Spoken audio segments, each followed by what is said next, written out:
Estimados alumnos, bienvenidos a la segunda clase virtual del curso Estructura y Función.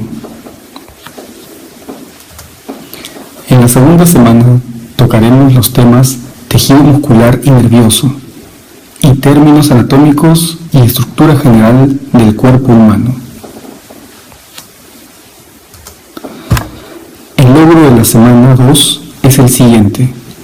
Al finalizar la sesión, el estudiante describe de forma general la participación de los tejidos básicos en los órganos y sistemas del cuerpo humano. Los contenidos de esta presentación son los siguientes: la piel, estratos de la epidermis y capas de la dermis, funciones principales de la piel, tejido muscular, consideraciones generales, tipos, esquelético, cardíaco y liso, características y función, tejido nervioso, neurona y glía, funciones básicas y características generales, términos descriptivos básicos, posición anatómica, dirección anatómica y planos anatómicos, estructura general del ser humano, cavidades corporales y regiones corporales. Y por último, sistemas corporales y sus funciones básicas.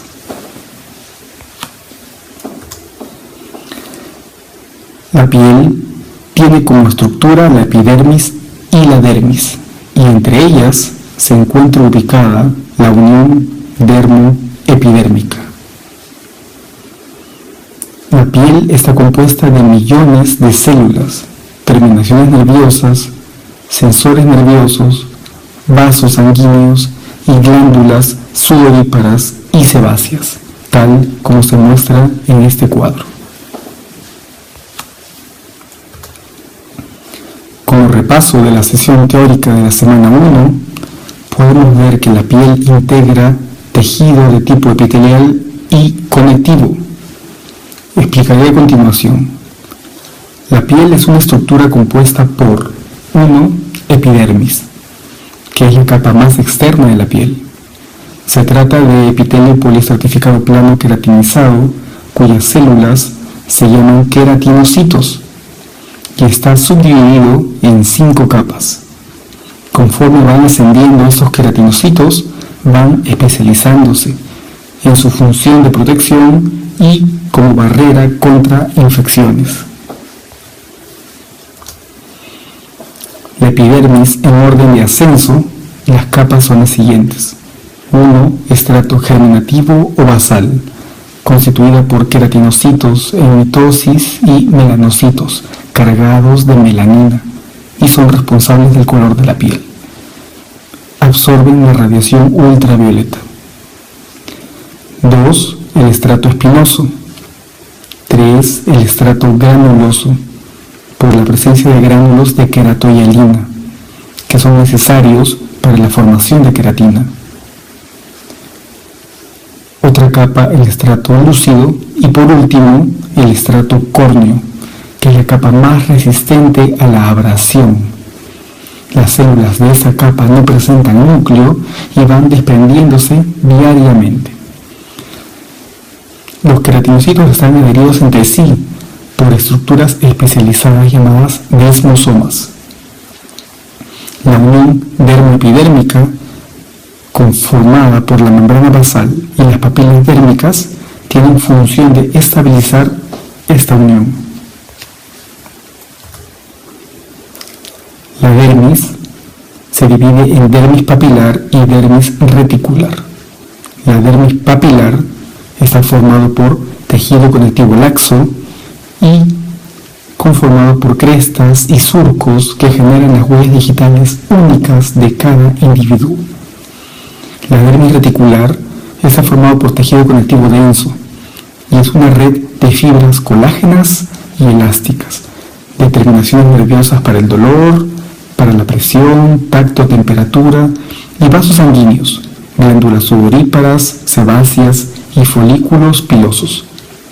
La hipodermis, que está ubicada por debajo de la dermis, no se considera parte de la piel y está constituida por tejido celular subcutáneo con abundante tejido adiposo. Las 5 principales funciones de la piel son protección, regulación de temperatura, órgano sensorial, excreción y síntesis de vitamina D. En resumen, la piel tiene como estructura la epidermis y la dermis, y entre ellas se encuentra ubicada la unión dermoepidérmica. La piel está compuesta de millones de células, terminaciones nerviosas, sensores nerviosos, vasos sanguíneos y glándulas sudoríparas y sebáceas. Ahora revisaremos el tema tejido muscular.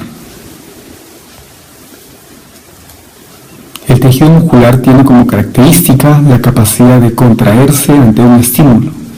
Cuando existen 2 tipos de fibras musculares, dependiendo cómo se ordenen las proteínas contráctiles, son tejido muscular estriado y tejido muscular liso. La función del tejido muscular es responsable de los movimientos. Sus células son alargadas y también se llaman fibras musculares.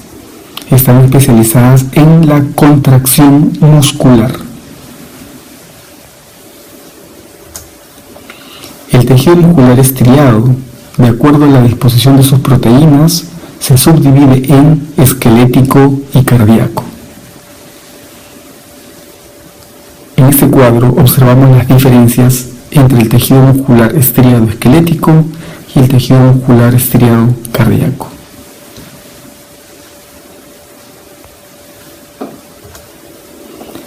En la fotografía se observan 4 células musculares esqueléticas dispuestas de manera horizontal. Obsérvense las finas bandas verticales que alternan con tonos claros y oscuros que se ven al microscopio de luz y los núcleos alargados en la periferia de las células. Entonces, la fibra muscular estriada esquelética se relaciona con los huesos, es de contracción voluntaria y están formando el sistema osteomuscular. Pero hay excepciones con respecto del sistema osteomuscular, como la lengua, la porción superior del esófago, el diafragma y el esfínter anal. Son estructuras de tejido muscular estriado esquelético, pero no causan el movimiento del esqueleto. En esta otra fotografía se observan varias células musculares cardíacas. Obsérvense las finas estriaciones verticales que se ven en el microscopio de luz y el núcleo en el centro de las células. Las bandas muy claras corresponden a la unión entre las fibras, que son los discos intercalares. Entonces, la fibra muscular estriada cardíaca es de contracción involuntaria. Tiene un marcapaso primario, llamado nodo sinusal, que le permite contraerse automáticamente desde antes del nacimiento hasta la muerte. Solo se encuentra en el corazón, es corta, es ramificada, está interconectada y tiene la presencia de discos intercalados, que son la unión entre fibras musculares. El tejido muscular, de acuerdo a la voluntad de la contracción, también se puede dividir en voluntario, como el esquelético, e involuntario, como el cardíaco y el liso.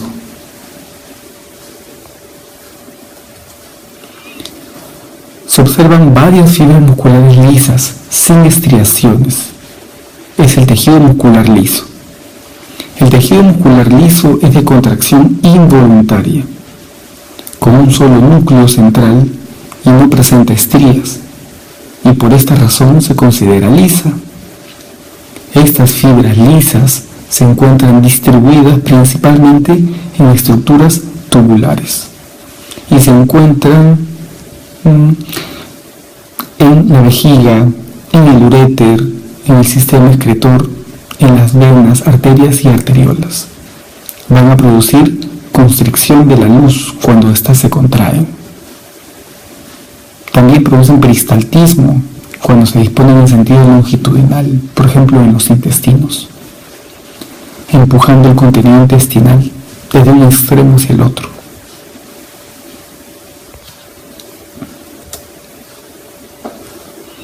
El músculo esquelético de tipo estriado está conformado por células largas, cilíndricas y plurinucleadas, y son de contracción voluntaria. En cambio, el músculo cardíaco es de tipo estriado, está conformado de células más cortas, uninucleadas, pueden tener hasta 2 núcleos, están formando una red y son de contracción involuntaria. El sincitio es una célula con varios núcleos resultantes de la función de varias células. Es como tener varias células fusionadas entre sí. Funcionalmente, el músculo cardíaco es un sincitio, es decir, desde el punto de vista funcional, pero anatómicamente no. En cambio, el músculo liso no presenta estriaciones transversales. Son uninucleadas, son largas y fusiformes, y son de contracción involuntaria.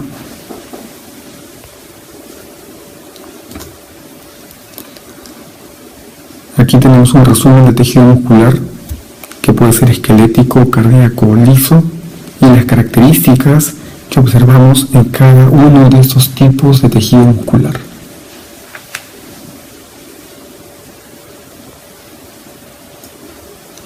Ahora revisaremos el tema tejido nervioso. El tejido nervioso está formado por neuronas y células gliales. Las neuronas tienen partes como el cuerpo celular o soma, axón y dendritas. Las 3 principales células gliales son la microglía, astrocito y oligodendrocito en el sistema nervioso central, o célula de Schwann en el sistema nervioso periférico.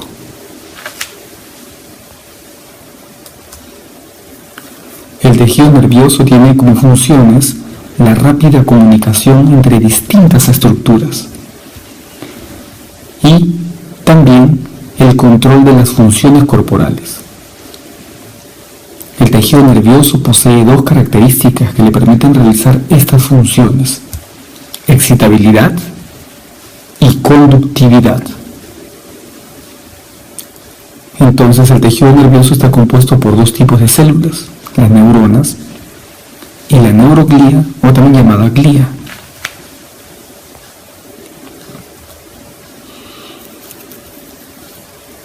La forma y tamaño de las células no guardan relación entre sí, y varias células tienen formas y características como las neuronas, astrocitos, oligodendrocitos, etc. La distribución de las células se observa principalmente de forma regular, como la sustancia gris, sustancia blanca, núcleos. Hay 2 tipos principales de células, como dijimos hace un rato: la neuroglía, que son células de soporte, y las neuronas. En este tejido nervioso hay variable cantidad de material extracelular entre sus células, abundante entre los cuerpos neuronales y escaso entre los axones. Es un tejido vascularizado, sin embargo, se nutre a través de los astrocitos.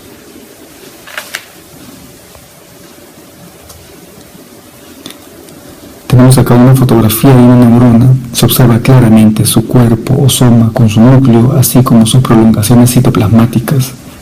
Las neuronas son especializadas en generar y en transmitir impulsos nerviosos, y son la unidad funcional del sistema nervioso. La neurona tiene 2 partes: el soma, que es el cuerpo neuronal, y el axón. El soma o cuerpo neuronal contiene el núcleo de la célula y posee prolongaciones cortas conocidas como dendritas. Estas dendritas son las que permiten la conexión entre las neuronas. El axón es una prolongación del cuerpo neuronal y puede tener una longitud variable. Puede llegar hasta más de 1 metro de longitud. El axón termina en una terminal axonal o botón presináptico.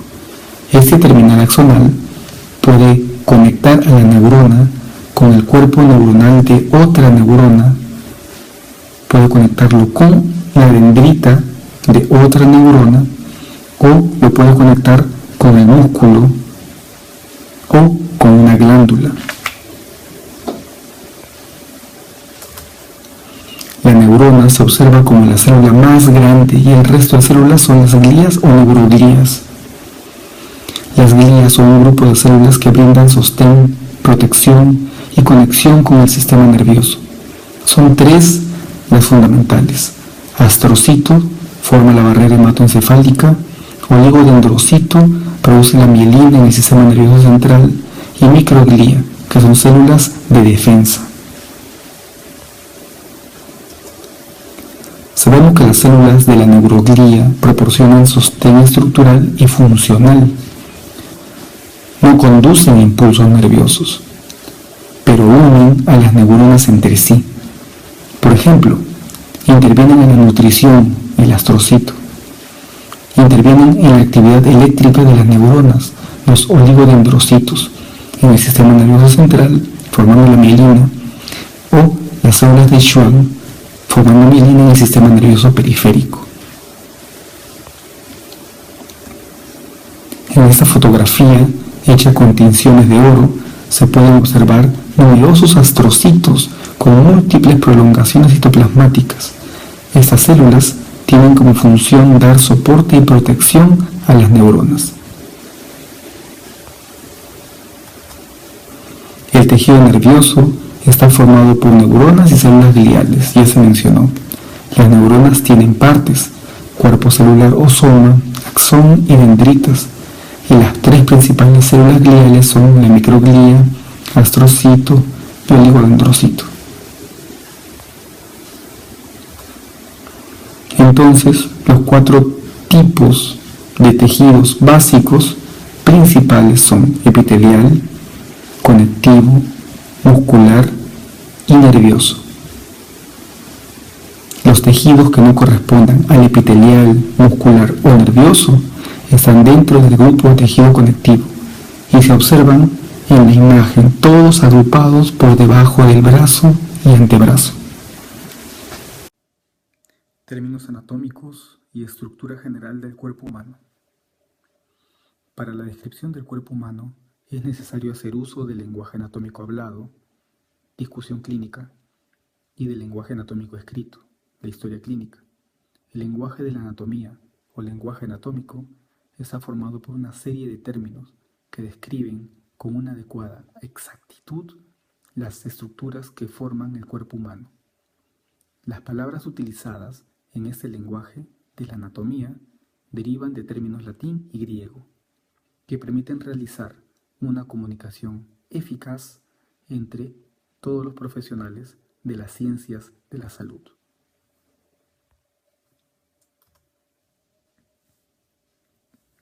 Conocer la posición anatómica, que es la posición inicial del cuerpo humano, es básica para explicar la localización de cada estructura en nuestro organismo. La posición anatómica es la forma en que se debe ubicar al cuerpo humano al momento de estudiarlo, y se describe de la siguiente manera. La persona se encuentra de pie, con el cuerpo recto, mirando al frente, las extremidades superiores paralelas al cuerpo, con la palma de las manos hacia el frente, las extremidades inferiores juntas, con los dedos de los pies hacia adelante. La posición anatómica es una posición específica que el cuerpo humano adopta para referirse a su estudio, para referirse a los movimientos corporales, a su postura y su relación entre las distintas regiones del cuerpo. Cuando se examinan a los pacientes, estos pueden estar ubicados en otra posición y nosotros debemos describir siempre en relación a la posición anatómica. Existen direcciones anatómicas, como superior, que es hacia la cabeza, o inferior hacia los pies. Ejemplo, el tórax es superior al abdomen y el tobillo es inferior a la rodilla. También hay otras direcciones anatómicas: anterior, que es por delante o ventral, y posterior, por detrás o dorsal. Ejemplos: el corazón es anterior a la columna vertebral y el útero es posterior a la vejiga. Otras direcciones anatómicas con flecha roja: medial y lateral. Medial es hacia la línea media del cuerpo, lateral es alejado de la línea media. Ejemplo: el riñón es lateral respecto a la columna vertebral. En azul señalan otras direcciones anatómicas: proximal y distal. Proximal es la distancia relativa cercano al tronco del cuerpo. Distal es la distancia relativa alejado del tronco del cuerpo. Ejemplo: el codo es proximal respecto a la muñeca, o el tobillo es distal respecto a la rodilla. También observamos superficial y profundo. Superficial es más cerca de la superficie, profundo es más lejos de la superficie. Ejemplo: la piel es el órgano más superficial. O una estructura ubicada en el centro del cerebro es más profunda que el hueso que protege al cerebro.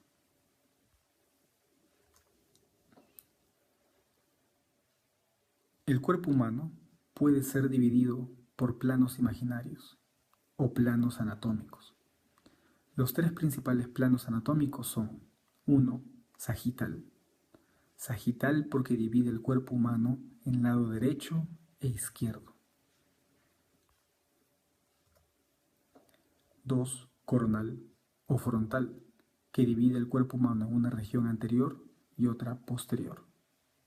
Y 3. Transversal u horizontal o axial, que divide el cuerpo humano en una región superior y otra inferior. Entonces, los planos anatómicos pueden ser: sagital, que divide el cuerpo en derecho e izquierdo; frontal o coronal, divide el cuerpo en anterior y posterior; transversal o axial, divide el cuerpo en superior e inferior. Existen diferentes movimientos que se realizan sobre estos planos anatómicos, y todos estos movimientos los observamos en deportes o actividades diarias de nuestra vida. Los movimientos de flexión, extensión e hiperextensión se realizan sobre el plano sagital. Se denomina flexión a la disminución del ángulo que se forma entre dos segmentos corporales, o movimiento en el que se acerca un segmento a otro segmento adyacente. Y se denomina extensión al incremento del ángulo que se forma entre dos segmentos corporales, o movimiento en el que se aleja un segmento de otro segmento adyacente. Los movimientos de aducción y abducción se realizan sobre el plano coronal. Se denomina aducción a la aproximación o acercamiento de un segmento corporal hacia la línea media del cuerpo, y se denomina abducción a la separación de un segmento corporal de la línea media del cuerpo. Los movimientos de rotación lateral y rotación medial se realizan sobre el plano transversal o axial.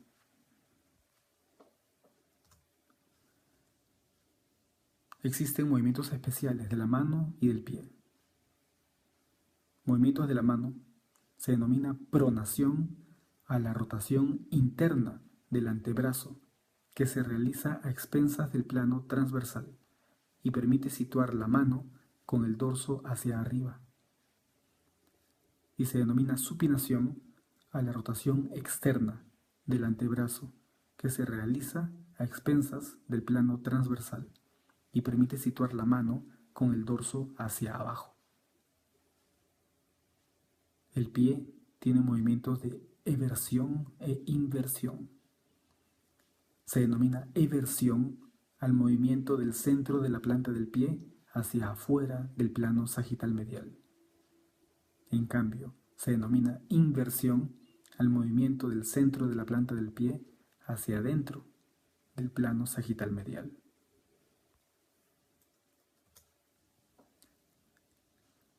Se denomina circunducción al movimiento que es resultante de la participación de todos los movimientos articulares efectuados sucesivamente. Como primer ejercicio práctico, ¿cómo se denomina a este tipo de movimiento? Observamos que hay dos movimientos, flexión y extensión. ¿Y sobre qué plano se genera este movimiento? Así es, sobre el plano sagital. Otro ejercicio, ¿cómo se denomina este movimiento? Acá hay dos movimientos, aducción y abducción. ¿Y sobre qué plano se genera este movimiento? Exacto, sobre el plano coronal. Si bien es cierto, al estudiar el cuerpo humano lo dividimos en regiones como cabeza, cuello, tronco y extremidades, también se divide en cavidades, como craneal, espinal, torácica, abdominal y pélvica. Y es importante conocer su contenido y la relación que existe con el resto del organismo. Las cavidades son los espacios que se encuentran dentro del cuerpo y que ayudan a proteger, a separar y sostener a los órganos internos. El cuerpo humano presenta dos cavidades. La cavidad ventral, ahí lo escribí de color azul, y la cavidad dorsal lo he escrito más arriba de color rojo. Empezamos por la cavidad dorsal. Estas comprenden dos cavidades, la cavidad craneal y la cavidad espinal. La cavidad craneal aloja el encéfalo, la cavidad espinal aloja a la médula espinal. La otra cavidad es la cavidad ventral y como ustedes pueden ver es anterior y parcialmente inferior a la cavidad dorsal. La cavidad ventral comprende a la cavidad torácica y esta se subdivide en cavidades pleurales que contienen a los pulmones y el mediastino que contiene corazón y grandes vasos. Acá observamos una vista con una letra A, es un dibujo en un plano, un corte coronal. Este corte coronal podemos observar los pulmones y en el centro el corazón. Acá hay otro dibujo más inferior con letra B. Este es un corte transversal o axial. Y aquí se observa el corazón por detrás del esternón y por delante de la columna vertebral. Lo que no se podía ver en la imagen con letra A. Las cavidades torácicas y abdominopélvica están separadas por el músculo diafragma.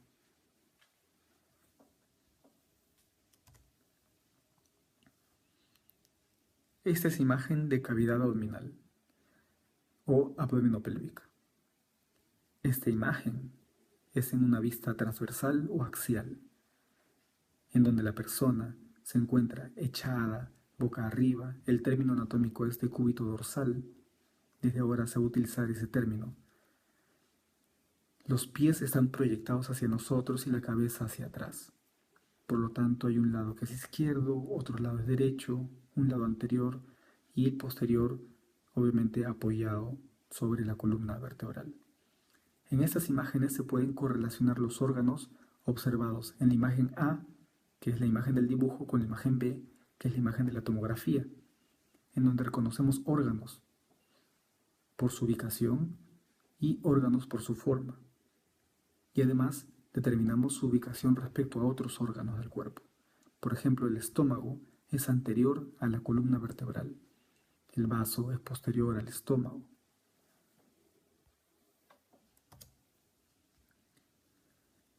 Esta cavidad abdominopélvica tiene por límite superior al diafragma, al músculo diafragma, inferior al diafragma pélvico, anterolateral los músculos de la cavidad abdominal y posterior a la columna vertebral. Esta cavidad abdominopélvica se llama así porque contiene a la cavidad abdominal y a la cavidad pélvica y se puede dividir en 4 cuadrantes a través de una línea imaginaria vertical que pasa por el plano medio y otra línea imaginaria horizontal que pasa por el ombligo. Y así se genera un cuadrante superior derecho, un cuadrante superior izquierdo, un cuadrante inferior derecho y un cuadrante inferior izquierdo. Topográficamente también se pueden dividir en 9 regiones a través de líneas imaginarias. 2 líneas verticales que pasan por la mitad de la clavícula son las líneas medioclaviculares y una línea horizontal que pasa por el reborde costal inferior y otra, también horizontal, que pasa sobre las crestas ilíacas, dividiendo así a la cavidad abdominopélvica en 9 regiones. Estas 9 regiones tienen por nombre y están enumeradas de esa forma: el número 1, hipocondrio derecho; el 2, epigastrio; 3, hipocondrio izquierdo; 4, flanco derecho; 5, mesogastrio; 6, flanco izquierdo; 7, fosa ilíaca derecha; 8, hipogastrio; y 9, fosa ilíaca izquierda. Aquí observamos la correlación anatómica al utilizar este método de las 9 regiones del abdomen, ubicando un órgano en una región determinada, como por ejemplo el estómago en el epigastrio, o el apéndice en la fosa ilíaca derecha, o la vesícula biliar en el hipocondrio derecho. Y como resumen, observamos que la anatomía, desde varios aspectos, ya sea descriptiva, aplicada, microscópica o macroscópica, funcional o no, todos estos tipos de anatomía van a estudiar al organismo humano en posición anatómica. Y obviamente cada uno de estos planos anatómicos o posturas anatómicas van a tener relación con los movimientos y la posición del cuerpo humano. Sabemos que los planos pueden ser sagitales, transversal o frontal, y los componentes de las regiones: cabeza, cuerpo, tronco y extremidades. Las posiciones, obviamente las posiciones varían, y los movimientos hemos mencionado que pueden ser anteriores, posteriores, ventral, dorsal. Hay dirección proximal, dirección distal, movimiento de flexión, movimiento de extensión. Las cavidades del cuerpo humano acá también están mencionadas, como cavidad craneal, raquídea, torácica, abdominal, pélvica. Para recordar, el logro de esta sesión es que al finalizar la sesión, el estudiante describe de forma general la participación de los tejidos básicos en los órganos y sistemas del cuerpo humano.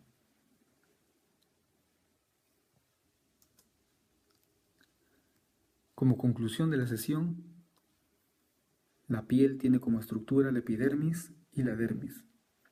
La hipodermis no forma parte de la piel. El músculo esquelético es de tipo estriado y de contracción voluntaria. En cambio, el músculo cardíaco, que también es de tipo estriado, es de contracción involuntaria. El músculo liso no tiene estrías, por eso es liso, y su contracción también es involuntaria. El tejido nervioso está compuesto de neuronas y neuroglías. Los pacientes pueden estar ubicados en otra posición, pero se describe siempre en relación a la posición anatómica. Las cavidades ayudan a proteger, a separar y sostener los órganos internos. Y por último, el movimiento dibuja el plano anatómico sobre el cual se realiza. Aquí tienen la bibliografía básica y complementaria para esta sesión. Muchas gracias, que tengan un buen día.